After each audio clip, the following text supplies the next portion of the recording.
mema akwaba edeba kasa emfoni afidi a yefe na Adom TV so yimede we ye Nkuranhyɛ na me am tidwo mu amede ho chia me edi amye so eye ni tekotego me da asese wo do afidi ato a ene ye beto na montuo bi ahwewi ase abrabo se de ebo no fa yefe no the capital of life abrabo ne sombo emayen ye ka capital ase wo ko ye adwuma Wakopesika pudu so de hedjuma na ase o fe no your capital enti abrabo so wo hia capital wo hia bibia ro ha ase we wake up every day for a reason.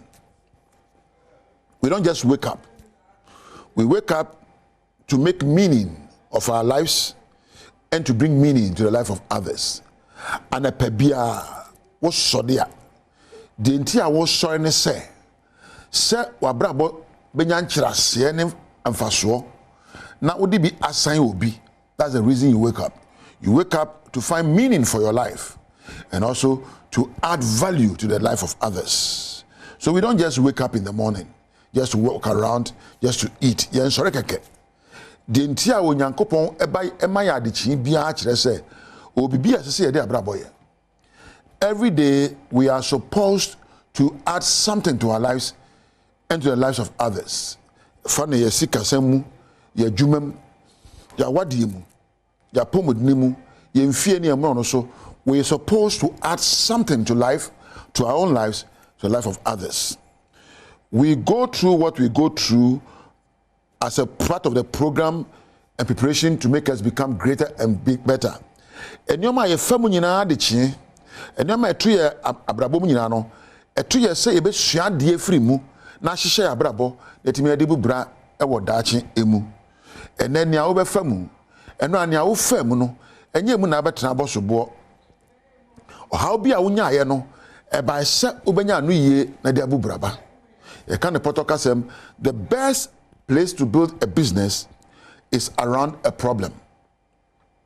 The best place to build your problem to build a business or profit is around a problem.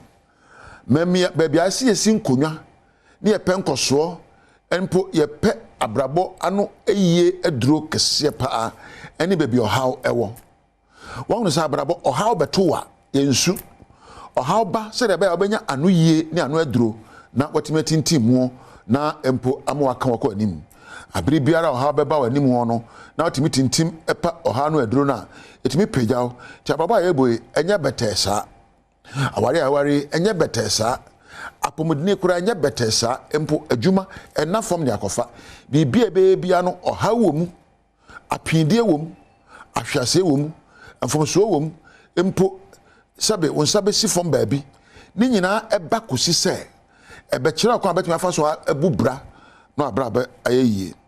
Life successes are created when we solve our problems.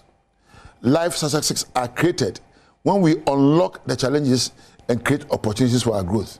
Abrabo ye boy ekunimdie enyina so ene nioma ye gina no epa no aduro. Abrabo ye boy yenkunim de egina so eba na yesika semu ya dwumam ya pomodne ya wadem ne adesuam no nyina so ene se ye hu challenge ne afifi mu ape opportunity wom se me so meyie na wasemu ayeye. Abrabo eni ho ema woni wa yemre. Abrabo eni ho ema sebe woni a wodi ani ha. Abrabo eni ho sebe ede masebe nkwase asem. Abrabo ejina ho ma nyansanfo.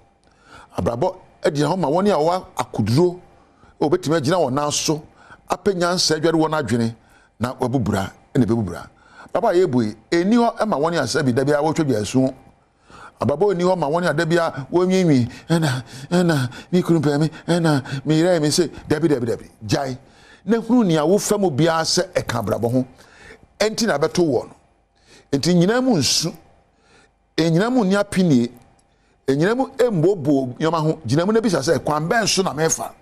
Why do you think Christ became so popular? To the extent that today people are using his name to make business.